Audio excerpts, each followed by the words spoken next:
Du journal.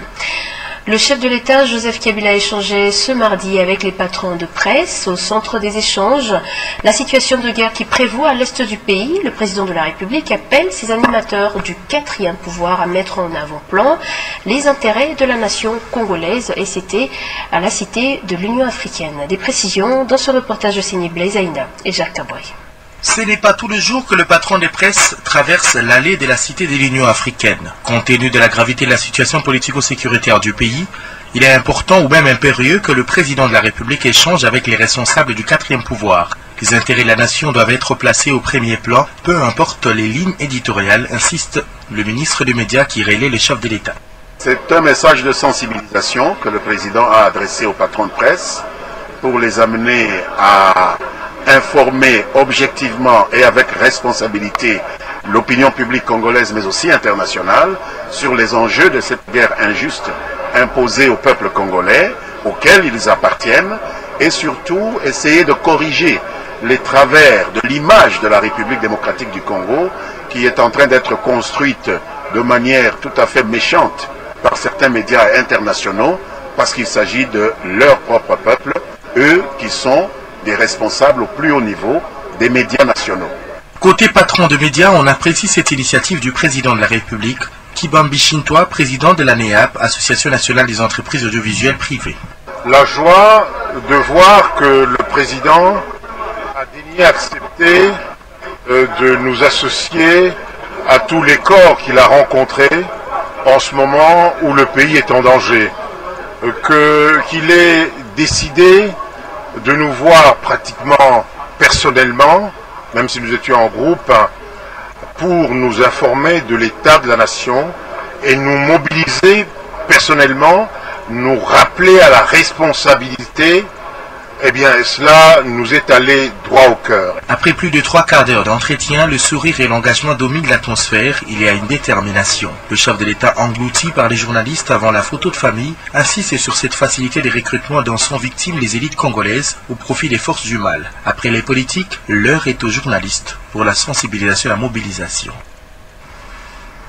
Et au sortir de cet échange avec le président de la République, les patrons de presse se disent satisfaits et mobilisés pour défendre les intérêts de la République démocratique du Congo. On les écoute au micro de Blaise Aïna et Jacques Caboué.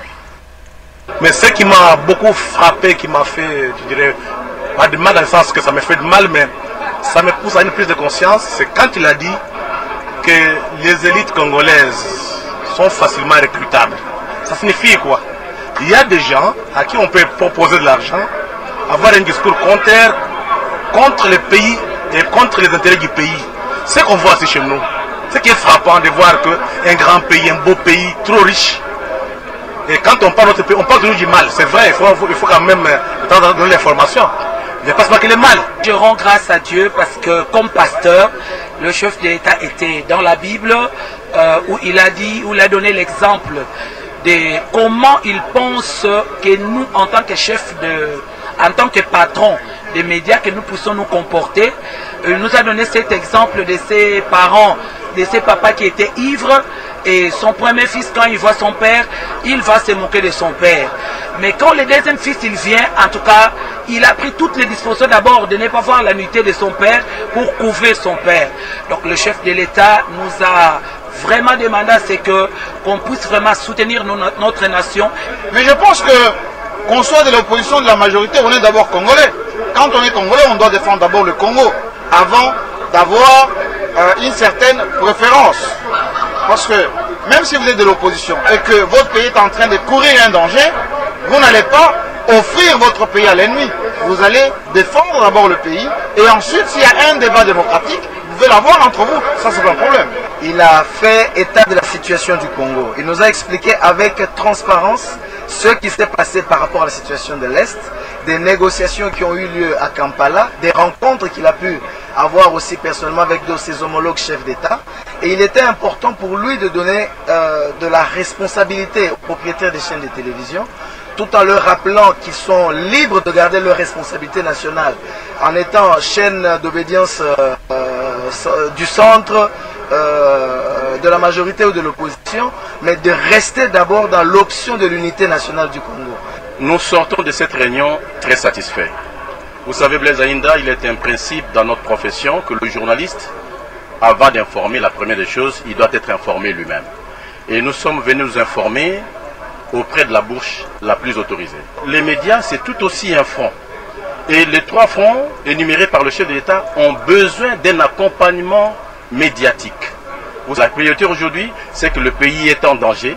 C'est notre pays à nous tous. Nous devons les défendre. Nous, les journalistes, nous avons aussi cette responsabilité. En ces moments précis de guerre, nous devons être unis comme un seul homme parce que le Congo, c'est notre pays, c'est notre maison, c'est notre héritage commun et nous avons les devoirs, de manière désintéressée, à veiller à ce que ces pays ne soient pas émiettés, ne soient pas divisés et aussi que nous puissions former un front commun contre les agresseurs de notre pays.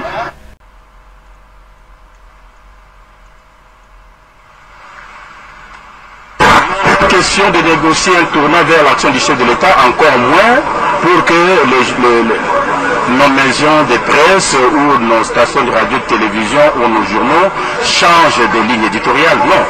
Chaque journal, chaque rédaction gardera sa ligne éditoriale.